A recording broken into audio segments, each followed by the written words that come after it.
Ladies and gentlemen, thank you for standing by.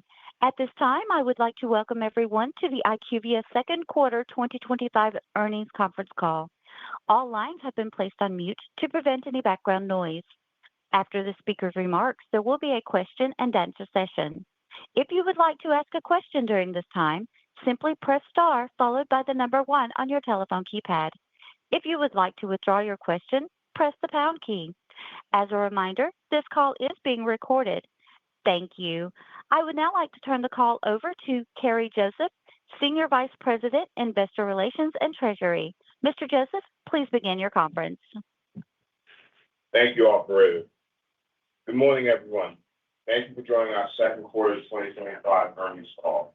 With me today are Ari Bousbib, Chairman and Chief Executive Officer, Ron Bruehlman, Executive Vice President and Chief Financial Officer, Eric Scherber, Executive Vice President and General Counsel, Mike Fedock, Senior Vice President, Financial Planning and Analysis, and Gustavo Ferroni, Senior Director, Investor Relations. Today, we will be referencing a presentation that will be visible during this call for those of you on our webcast. This presentation will also be available following this call in the Events and Presentations section of our IQVIA Investor Relations website at ir.iqvia.com. Before we begin, I would like to caution listeners that certain information discussed by management during this conference call will include forward-looking statements.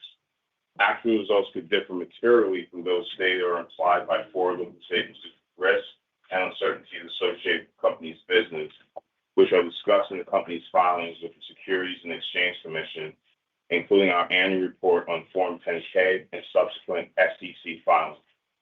In addition, we will discuss certain non-GAAP financial measures on this call, which should be considered a supplement to and not a substitute for financial measures prepared in accordance with GAAP. A reconciliation of these non-GAAP measures to the comparable GAAP measures is included in the press release and conference call presentation. I would now like to turn the call over to our Chairman and CEO, Ari Bousbib. Thank you, Kerry, and good morning, everyone. Thank you for joining us today to discuss our second quarter results. IQVIA delivered another strong quarter. Revenue exceeded the high end of our guidance range as we reported over $4 billion in quarterly revenue for the first time in our history. Adjusted EBITDA and adjusted diluted EPS came in towards the high end of our guidance range. As expected, TAS continued to perform well in the second quarter, supported by clients' commercial roadmap strategies and new drug launches. TAS reported revenue growth above our expectations at 8.9%, led by double-digit growth in real-world evidence. On the clinical side, our net bookings in the quarter were approximately $2.5 billion, translating to a net book-to-bill of 1.12. Our booking performance improved in the quarter, even as the overall market environment remains essentially unsettled, and there is still uncertainty persisting regarding future administration policies affecting the biopharmaceutical industry. Of course, this continues to cause some delays in decision-making on new programs, but the R&DS team has reacted to this new environment by intensifying our See More, Win More, go-to-market strategy aimed at expanding market gains.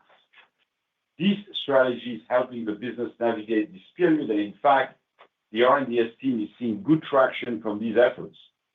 Our qualified pipeline was up high single digits sequentially and year-over-year, driven mostly by the EBP segment.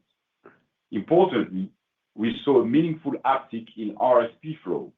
Second quarter RFP flow grew low teens year-over-year and high single digits sequentially, with growth in all customer segments. Our win rate improved significantly, most notably in the EBP segment. As a result, our backlog reached a new record of over $32 billion at the end of the quarter, growing over 5% compared to the prior year. Now, let's look at the results of the quarter. We delivered strong revenue and profit results. Total revenue for the second quarter came in above the high end of our guidance range, representing year-over-year growth of 5.3% on a reported basis and 6.3% if you exclude the COVID-related work from both periods. At constant currency, revenue grew 3.6% and 4.6% excluding COVID. Second quarter adjusted EBITDA increased 2.6%. Second quarter adjusted diluted EPS of $2.81 increased 6.4% year over year. Now, let's review a few highlights of business activities. As you know, AI is a big deal for us. We are all in this transformation. And as we've discussed before, a lot of work here is done with NVIDIA's support. IQVIA is developing AI agents that simplify operations across life sciences. In fact, NVIDIA showcased these agents in June at their flagship conference in Europe, where our trial platform was highlighted as a leading example of smart AI agentification. This collaboration develops custom-built AI agents using NVIDIA technology designed to streamline processes, enhance workflows, and accelerate insights across the life sciences ecosystem. Use cases for these agentic offerings include target identification, clinical data review, literature review, market assessment, and HCP engagements. This momentum has not gone unnoticed. Reflecting the strength of our AI strategy and execution, Everest Group recently named IQVIA a front-runner generative AI leader for the life sciences industry in its recent report, AI Ideas to Action, Operationalizing Generative AI in Life Sciences. IQVIA was the only CRO to receive the highest ranking of front-runner in this report, which measures the value impact of end-to-end generative AI capabilities for 15 carefully selected broad-based AI companies, CROs, and life sciences specialists and niche firms. Let me now give you some color on past business activity. A top 10 pharma client selected IQVIA to advance their market access strategy for a breakthrough type 1 diabetes therapy entering Europe. By leveraging AI-driven insights and pricing expertise, IQVIA will help shape this value proposition, pricing, and contracting approach to support successful adoption. A European biotech client selected IQVIA to support the global launch of a novel oncology therapy. IQVIA is delivering a Gen AI-powered assistant and HCP persona insights. This solution will enable simulation of HCP behavior and precise targeting, showcasing IQVIA's unique blend of data, AI-enabled technology, as well as our expertise in product launch and the specific oncology therapeutic area. The top 10 pharma client awarded IQVIA a strategic engagement to support the launch of a novel oncology therapy in the U.S., delivering insights and technology infrastructure to ensure commercial success. The top 10 pharma client selected IQVIA to lead a global real-world safety and effectiveness study for a new dermatology treatment spanning 8 countries and 3,000 patients, which will support product adoption and long-term evidence generation. The European biotech company awarded IQVIA a global observational study to assess the real-world safety and effectiveness of a rare disease therapy in kidney disorders. The win highlights IQVIA's rare disease expertise, strong client partnership, and use of AI-enabled tools to optimize study design and delivery. Moving now to R&DS. We continue to win a significant portion of oncology-related trials. Our leadership in oncology research is exemplified by our recently announced strategic collaboration with Sarah Cannon Research Institute, one of the nation's leading oncology research hospital network. This strategic collaboration aims to transform oncology trials globally. By uniting IQVIA's global scale and connected intelligence with SCRI, deep community oncology expertise, we're aiming to accelerate trial activation, boost recruitment, and streamline data capture of electronic health records, ultimately removing operational barriers and speeding the delivery of breakthrough therapies to patients. A few examples of significant wins the R&DS team had in the oncology space. A biotech client selected IQVIA to lead the complex global phase 3 colorectal cancer program. IQVIA was selected due to our oncology therapeutic expertise, proven track record, knowledge of the regulatory landscape, and our analytics capabilities. A rapidly scaling biotech selected IQVIA to lead 2 phase 3 global pancreatic oncology trials, continuing a high-performing partnership with this client. A large pharma client selected IQVIA to lead a global phase 3 MDS oncology trial, continuing our successful collaboration with this client on this asset.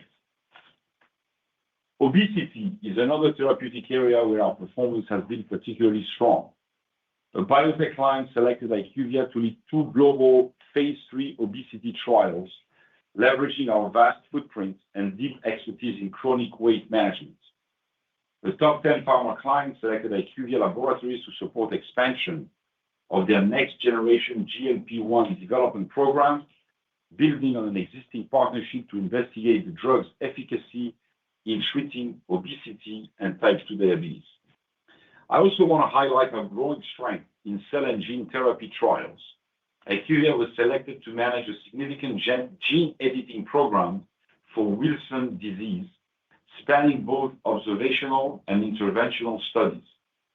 The project deploys AI-enabled solutions that drive speed and precision in rare disease research.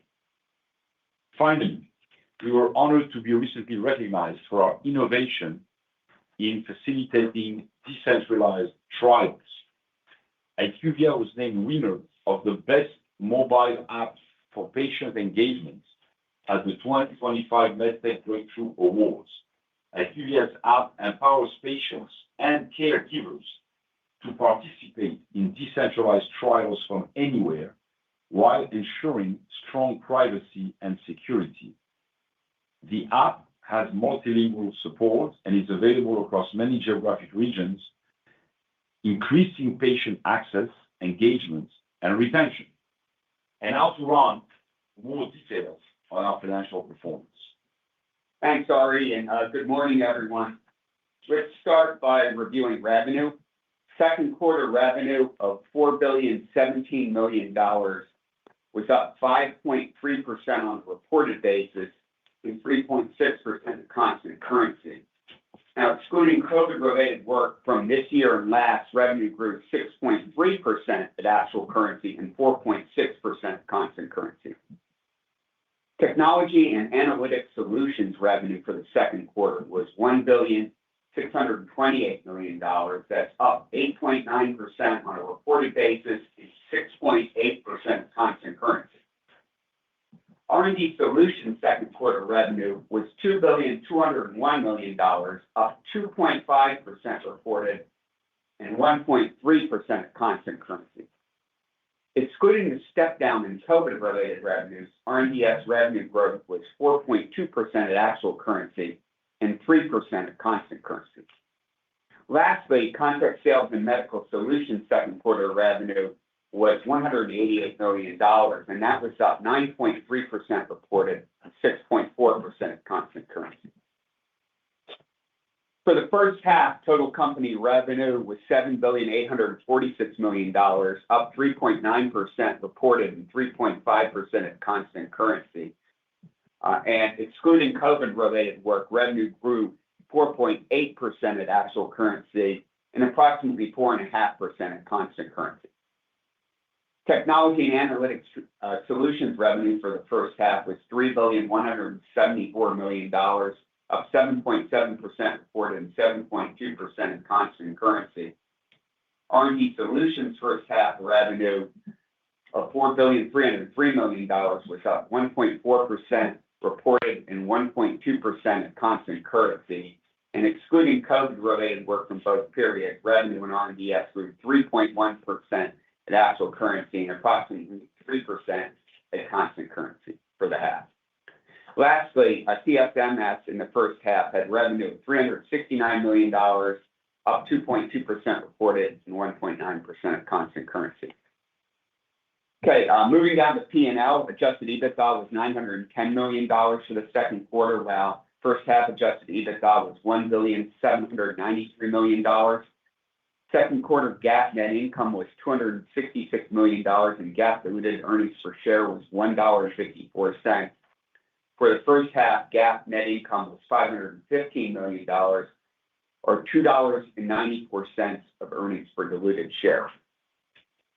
Adjusted net income was $486 million for the second quarter, and adjusted diluted earnings per share was $2.81, up 6.4%. For the first half, adjusted net income was $965 million, or $5.50 per diluted share, that being up 6.2% year over year. R&DS backlog at June 30th was $32.1 billion, an increase of 5.1% year over year. Next 12-month revenue from backlog was $8.1 billion, growing 4.8% year over year. Okay, let's review balance sheet metrics now. As of June 30th, cash and cash equivalents totaled $2,039 million, and gross debt was $15,490 million, and that resulted in net debt of $13,451 million. Our net leverage ratio ended the quarter at 3.61 times trailing 12-month adjusted EBITDA. Second quarter cash flow from operations was $443 million, and capital expenditures were $151 million, resulting in free cash flow of $292 million. Now, you saw in the quarter that we repurchased $607 million of our shares, which brought our first half share repurchase activity to above $1 billion. This leaves us with approximately $2 billion of repurchase authorization remaining under our current program. Also in the quarter, we issued $2 billion of senior notes maturing in 2032. Now let's turn to the guidance. We're narrowing our guidance ranges for revenue, adjusted EBITDA, and adjusted diluted earnings per share as follows. We expect revenue to be between $16,100 million and $16,300 million, representing year-over-year growth of 4.5 to 5.8%. We're just over 5% at the midpoint. This guidance includes year-over-year FX tailwind of approximately 100 basis points. We continue to assume about $100 million step down in COVID-related work and approximately 150 basis points of contribution from M&A activity for the full year. We expect adjusted EBITDA to be between $3,750 million and $3,825 million. We expect adjusted diluted EPS to be between $11.75 and $12.05. That's up 5.6 to 8.3% versus prior year, or about 7% at the midpoint. Okay, for the third quarter, we expect revenue to be between $4,025 million and $4,100 million. Adjusted EBITDA is expected to be between $935 million and $955 million, and adjusted diluted EPS is expected to be between $2.92 and $3.02. Both this quarterly guidance and our full year guidance assume that foreign currency rates as of yesterday, July 21, continue for the balance of the year. So to summarize, in Q2, we delivered strong revenue and profit results towards or above the high end of our expectations. The TAS business unit, in particular, reported revenue above target. And R&DS, despite the effect of continued uncertainty on the industry, the team there has responded well, improving win rates and expanding share, which together contributed to stronger bookings and a record backlog in the quarter. Forward-looking metrics for our R&DS offerings remain positive, including a significant uptick that we saw in RFP flow. We saw strong demand in the quarter for our senior notes issuance. And finally, we ramped up our share repurchase activity in the quarter, which brought our first half repurchases to above $1 billion. And with that, let me hand it back to the operator, Tina, for Q&A. At this time, I would like to remind everyone, in order to ask a question, press star, then the number one on your telephone keypad. We request that you please limit yourself to just one question so that others in the queue may participate as well. We'll pause for just a moment to compile the Q&A roster. Your first question comes from the line of Luke Sergott with Barclays. Please go ahead. This is Sam on for Luke. Thanks for taking our questions here. Just first one on TAS. That's continued to kind of defy the overall environment of MFN fears, tariff fears, and that seems to be hitting R&DS a little bit, along with your peers on the clinical research side.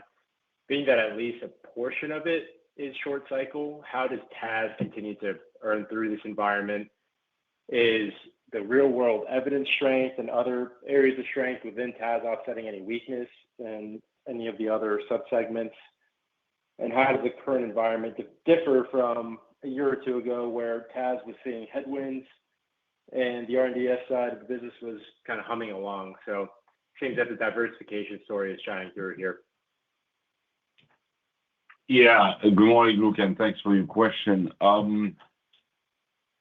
Not sure. I guess you're asking more of a general overall environment and what happened in each of the segments. Again, I can also say that in TAS, we delivered better than expected revenue growth in the quarter, above the high end of our expectation range, just under 9%, 7% at constant currency. We've been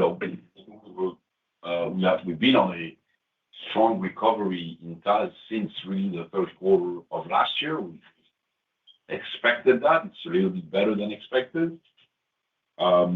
Again, we've said this many times, our clients continue launching new drugs despite the uncertainty or short-term uncertainty over the environment. The molecules that were approved need to be launched, and you can only delay so much. And so at some point in time, we knew this was going to happen, and it is happening.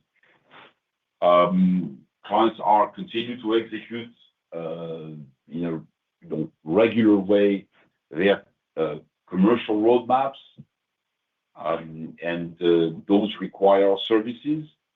We really saw an improvement in the general environment, when things slowed down and there was sort of a lot of things put on hold, and TAS growth deteriorated to low single digits, end of 23 and the first part of 24.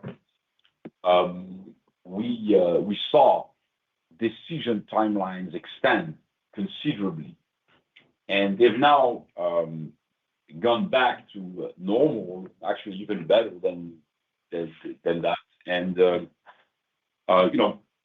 it's sort of business as usual. In terms of the segments, real world was the strongest, double digit. Remember, real world is about a third of the TAS business. And the rest of the business, data, consulting, and tech, depending on the segment, was, between low and mid-single digits. I see here for the segments. But you're correct. The main driver of superior growth was the real world business, and the rest was, again, flat to mid-single. We feel good, by the way, about leading indicators and continued strength in 2025. The opportunities created in the quarter grew, I think, very strongly, both in volume and dollars. The hit rate, the win rates in TAS improved a couple of points year over year. As I mentioned before, the average time to close improved further. I think it's 15% or so shorter than prior year. So we continue to be confident in the fundamentals of the business and the recovery. And then, you asked about R&DS. You said humming along. I wouldn't call what the team did for humming along. I think there was a very high level of activity and intensification of our go-to-market activities, which enabled us to book on a net basis $2.5 billion in the current environment versus the $2.1 billion we booked in the first quarter. We generated a lot of opportunities and forward demand indicators, as we shared in our introductory remarks, are very strong. Thank you, Lou. Absolutely. Our next question is from the line of Shlomo Rosenbaum with Stifel. Please go ahead. Hi, thank you very much. Ari, I want to focus a little bit more on that R&DS and what we were talking about. It sounds like from what you're saying is the environment did not really improve, but you're gaining more ground in that. And if you could double click a little bit, is it really the client confidence is really the same, or is there anything that's improving? I'm just asking also because not just did MedPace also reported with some better numbers. And usually, if you have a few, competitors there that are moving in the same direction, it seems to indicate some kind of improvement because not everybody's always doing better at the same time. They got to be taking share from somebody. Maybe you could just double click a little bit in terms of the change sequentially of what you saw on the ground. Yeah. Just to put things aside here, the competitor you mentioned, you call it the competitor, but I just want to say we never meet in any bid defenses with this competitor. So we're not playing, it's such a different business as the numbers show. But moving to your question on RDS,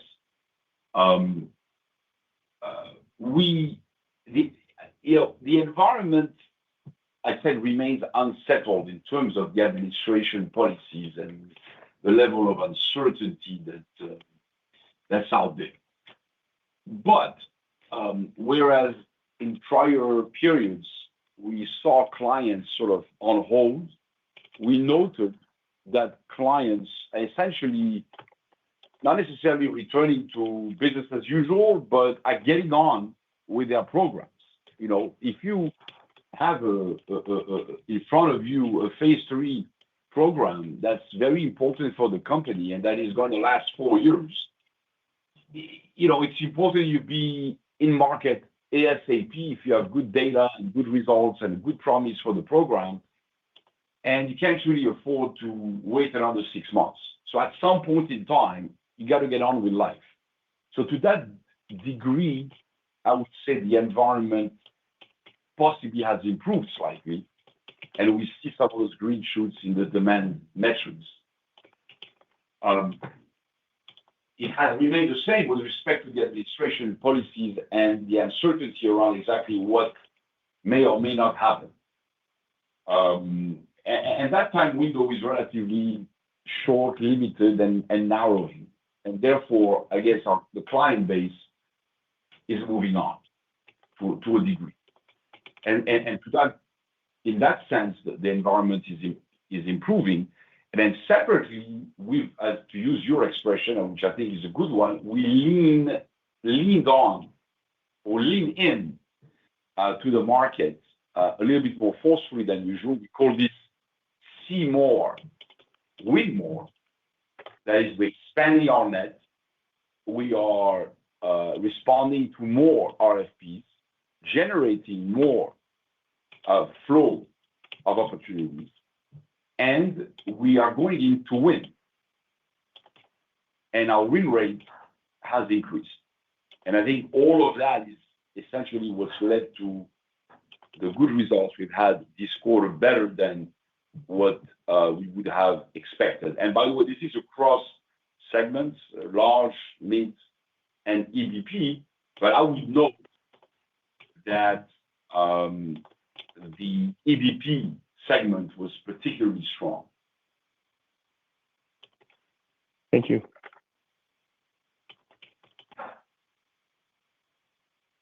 Your next question comes from the line of Elizabeth Anderson with Evercore ISI. Please go ahead.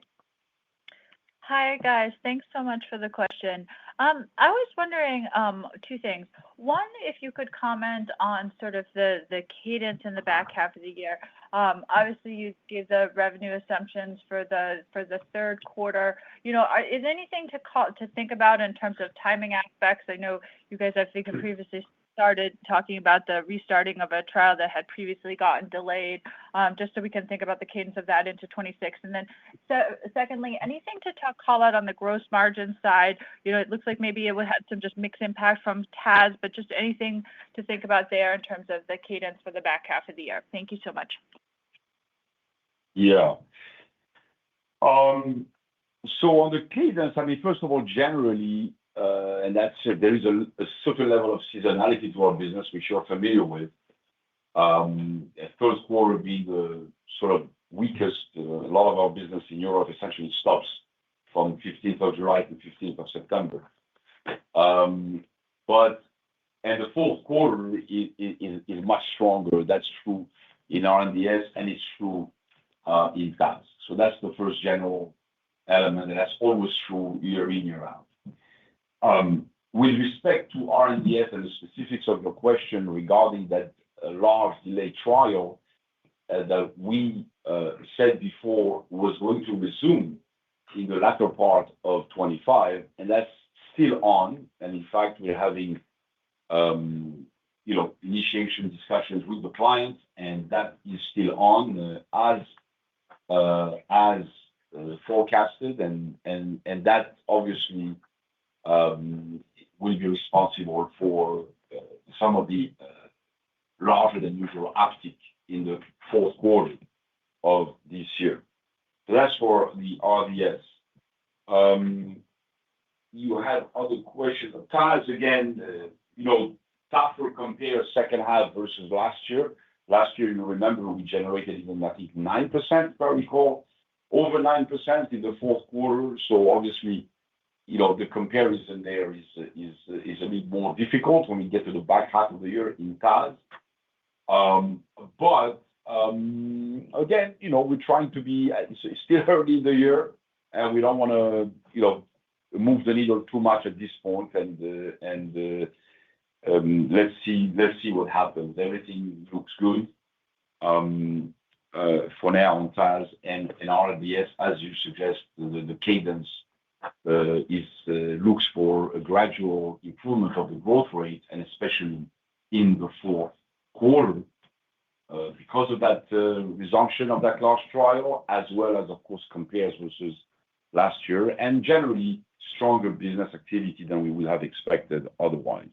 You then asked about gross margin. I can run that. Yeah, look, you did see some compression in our gross margin in the quarter, and about a third of that is due to the FX tailwind. As you know, FX tends to move our revenue line without moving our EBITDA line very much. And about 2/3 of it was due to product mix. We had the higher revenue growth in real world and TAS, which tends to be a lower margin portion of that business. And R&DS, we had increased pass-through revenues and also an increased proportion of FSP revenues. So those were the drivers of what you saw. Now, of course, on the SG&A side, we had strong cost control and offset quite a bit of that gross margin compression. Right. That's exactly right. It's a mix. Basically, the short answer is the pressure on gross margin is mix driven for 2/3 and FX driven for 1/3. And then, of course, below the line, we below at the SG&A level, we offset by our strong cost reductions and so on. We offset about 1/3 of that margin compression. Makes sense. Thank you. Your next question comes from the line of Michael Cherny with Leerink Partners. Please go ahead. Great. Thank you. This is Dan Clark on for Mike. Just had a question as you've been getting involved in more opportunities. One, are you seeing more CROs on average in an RFP, and are there any changes in pricing worth calling out? Thank you. When you say more CROs, you mean more people invited to the table, to the party? Yes, exactly. Yes. Well, I mean, look, once again, it depends on the clients and on the segments. With respect to the large segments, over the course of last year, virtually every large pharma company essentially re-invited the top, 5 or 6 CROs, that is the 3 largest ones and the 3 smaller ones, and rebid their preferred partnerships. And as we mentioned, we were very happy that we won and expanded all of those relationships further. I would say the 3 largest ones essentially are the main providers, and the small ones are invited essentially to keep pricing, in line from the point of view of the large pharma customers. And with respect to the other segments, it's relationships, it's go-to-market, and generally the EDP segments, you may have 2 or 3 bids, and we don't see much of a difference versus what was the case before. Now, some of the competitors are, forcing a little bit of a price reductions, and I would say that look, our strategy to see more and win more means that we are at the table every time, and whereas in the past, the competitor may have reduced pricing and we might have walked away because we would not have wanted to align at that price level. Now we more often than not, we will not walk away and grab business. We will always prefer to have an additional point of top line growth, and then work later on our costs and margins, and accept some short, medium-term margin pressure in order to ensure that we continue to build our backlog. So yes, your question about pricing, is there pricing pressure? Yes, because of all the reasons I mentioned. Plus the market environment, as I said, continues to be tighter, and therefore you have more people at the table for a relatively smaller pie, and that inevitably leads to pricing pressures. So, but in that environment, we are the largest player. We have the global scale player, and we intend to win.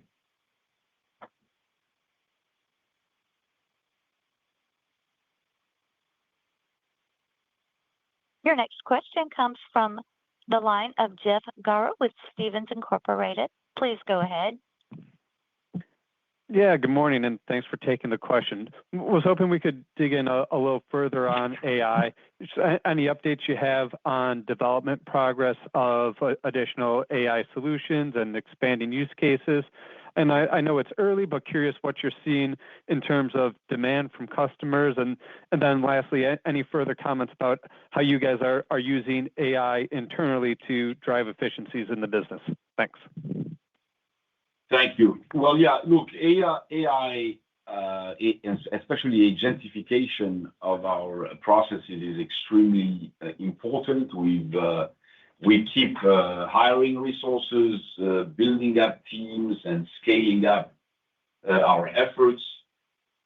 We are progressing as planned to deploy highly specialized industry-focused AI agents, both on the clinical side and on the commercial side. So far, we've developed over 20 agents into production that cover 3 use cases in each of commercial, real-world, and R&DS.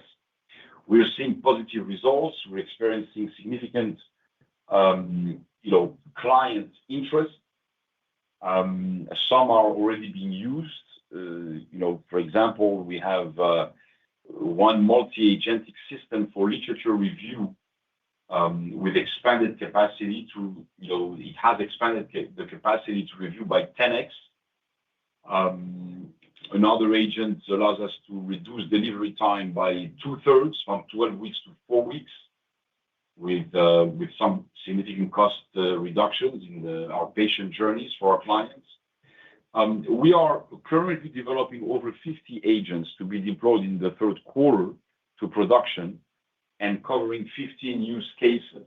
What this means for, look, there's an enormous amount of interest from clients. Obviously, every large organization, wants to be on this AI train. And initially, especially large pharma wants to develop their own solutions. Over time, it's becoming apparent that, speed here is extremely important because it all depends on your ability to train your AI models. And, we've got the goods, so to speak. We've got the materials, the data, the expertise, which is why we're collaborating with NVIDIA on training these AI agents and trying to move as fast as we can. It's hard to see, the impact in the short term, but it will make a difference in terms of our ability to execute a much larger backlog faster on the R&DS and our ability to execute commercial strategies for our clients on the commercial side a lot faster, real-world studies a lot faster. So speed, efficiency, over the long term, obviously, we expect internally that those efficiencies will enable us to resume margin expansion and go back to and continue to mitigate those pricing pressures we are seeing in the short term.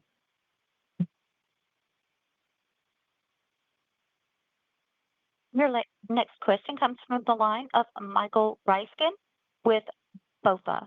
Please go ahead. Great. Thanks for taking the question, guys. Ari, I want to come back to the win rates you called out in EBP. Touched on it a couple of times. Just wondering if you could expand on sort of what steps you've taken internally with the organization to achieve those higher win rates, and whether you think that's sustainable going forward. Is that a sort of a sustainable change, or is that something more reflective of the dynamic and the near-term market environment? Thanks. Well, look, the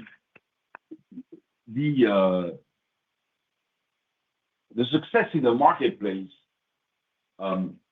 is a function, of generating as many opportunities as possible, but we have the opportunity to bid. And as I said, that's part of the first part of our strategy, which is see more. So we're much more aggressive in going to market, in responding to RFPs, in generating the RFPs. The RFP flow grew low teens year over year and high single digits sequentially. And again, the growth was across all customer segments. I might say EBP was up very, very strong. Very strong. Say RFP flow was up low teens year over year. Large pharma was low to mid single digits, and EBP was much higher than that. Now, it's great to generate the flow. Now you have to win.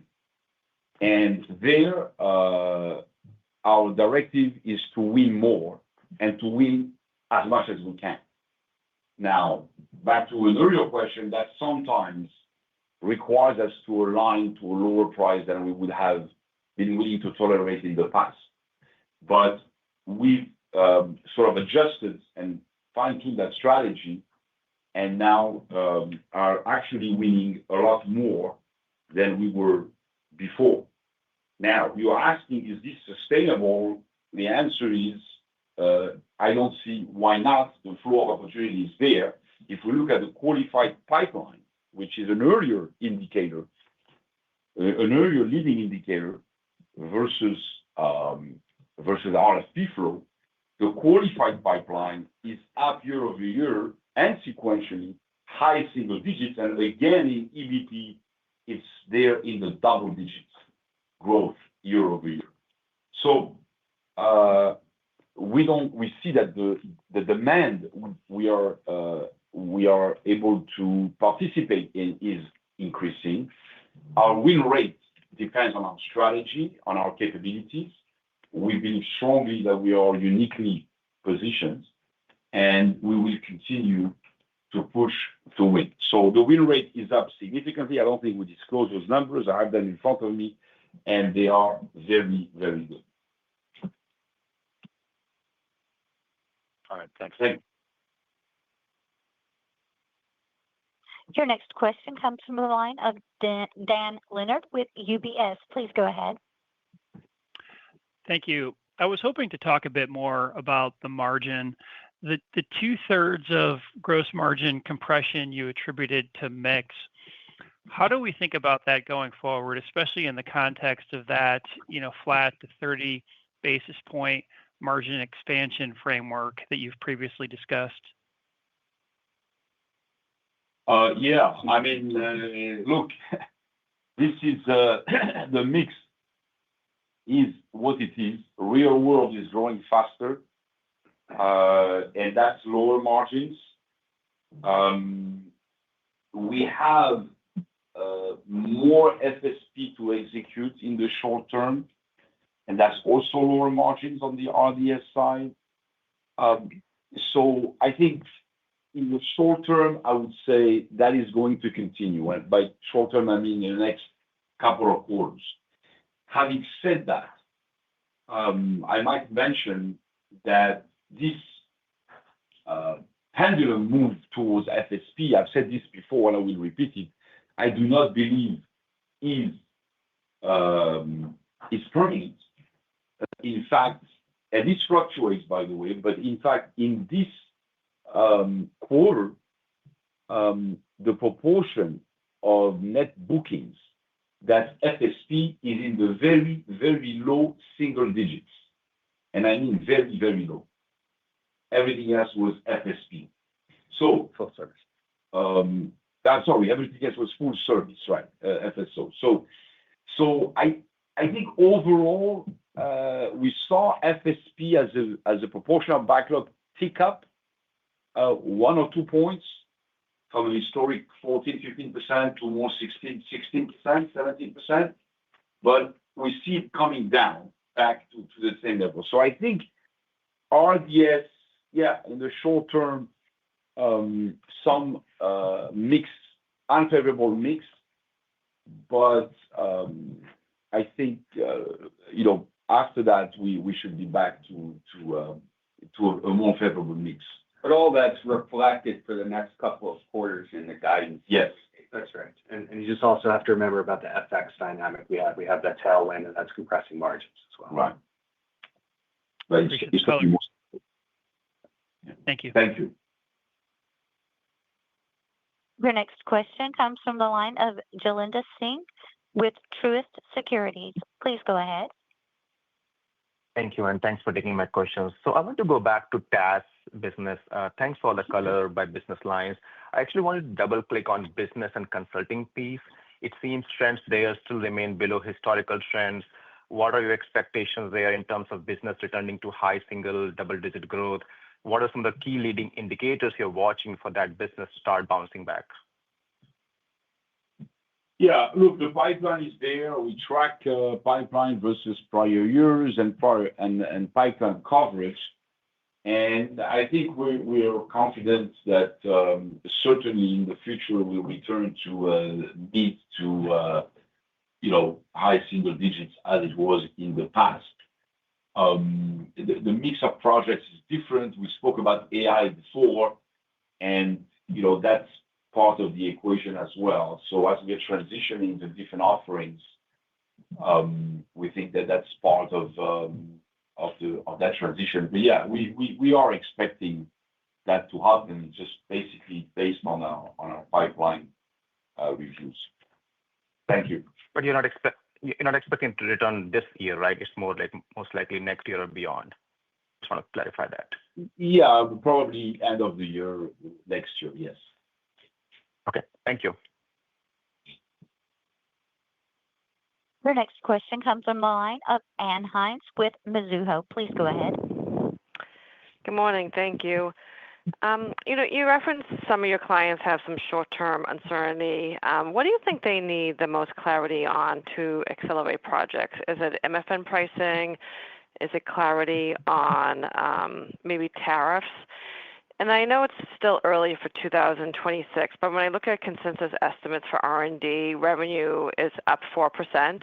Do you think the current bookings environment supports that type of growth, or do we need an acceleration to support that? Well, and you saw the next 12-month revenue in backlogs that we reported out of R&DS. So you can, and now that doesn't cover you all the way to 2026, but the numbers give you some indication there. And our pipeline and RFP flow has been strong. So we're not going to be giving 2026 guidance at this point, but you can kind of piece it together from all of that. Yeah. And you had the question on the client's concerns and the policies. Well, yeah, I mean, it's all of the above. It's the changes in the agencies and policies, FDA, and so on. This seems to be sort of stabilizing, and there's been some very good appointments, and we feel good about that. The MFN pricing, we're just waiting.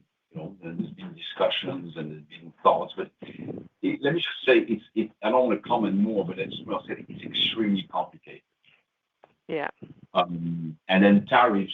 You saw a lot of non-US large pharma company announce massive investments, and I think this will help.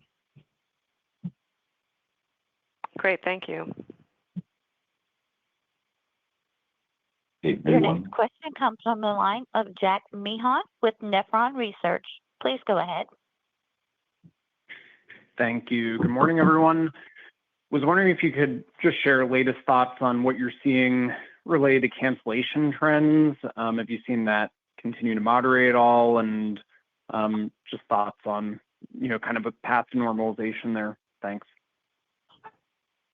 Yeah, I mean, look, we mentioned the first quarter that cancellations were in the normal historical range, and I'd say the second quarter, same thing, same trend, and overall first half, really nothing unusual, no mega cancellation, and the average basically is the same as was historically before we had the disruptions that we had last year.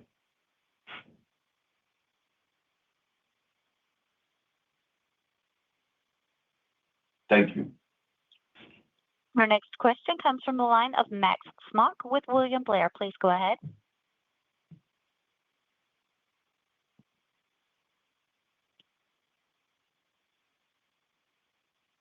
Max, your line is open.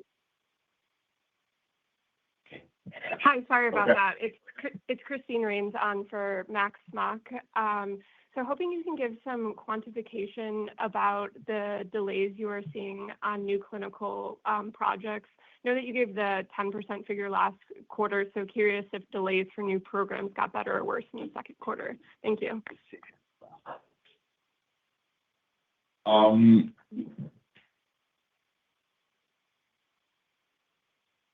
You're talking about which delays? You're talking about RFP to decision-making timeline?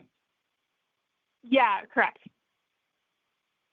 Yeah, I mean, that remains longer. Yeah, again, the environment is more or less similar in terms of the uncertainty and pausing decision-making. I mentioned that in many cases, some of these large programs are being launched because clients just can't wait.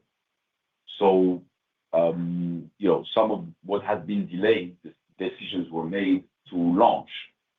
But if you look at the totality of the decision timelines, they remain more elongated than usual. So, really, I think our better performance in bookings and sales and in generating opportunities is only partially related to a slight improvement in the environment.